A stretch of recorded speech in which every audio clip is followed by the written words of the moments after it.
Welcome once again to the Daily Message. Today I will conclude my reflections on Pope Francis's newest encyclical letter, Fratelli, Tutti, we are all brothers and sisters.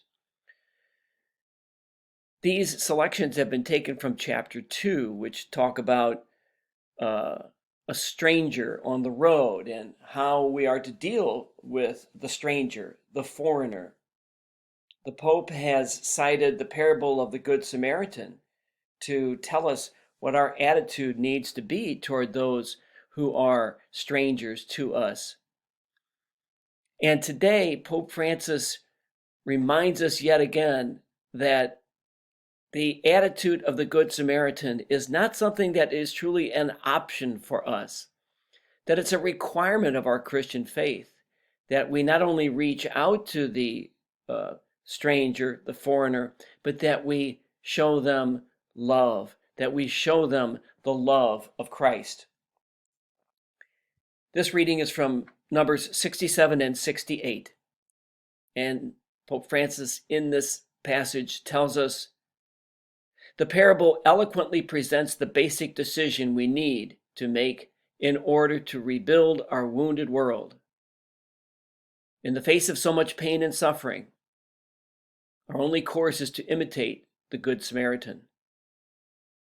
Any other decision would make us either one of the robbers or one of those who walk by without showing compassion for the sufferings of the man on the roadside. The parable shows us how a community can be rebuilt by men and women who identify with the vulnerability of others, who reject the creation of a society of exclusion and act instead as neighbors, lifting up and rehabilitating the fallen for the sake of the common good.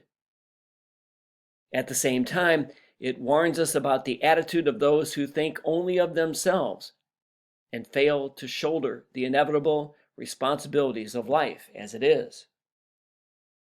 The parable clearly does not indulge in abstract moralizing, nor is its message merely social and ethical. It speaks to us of an essential and often forgotten aspect of our common humanity. We were created for a fulfillment that can only be found in love. We cannot be indifferent to the suffering. We cannot allow anyone to go through life as an outcast. Instead, we should feel indignant, challenged to emerge from our comfortable isolation and to be changed by our contact with human suffering. That is the meaning of dignity.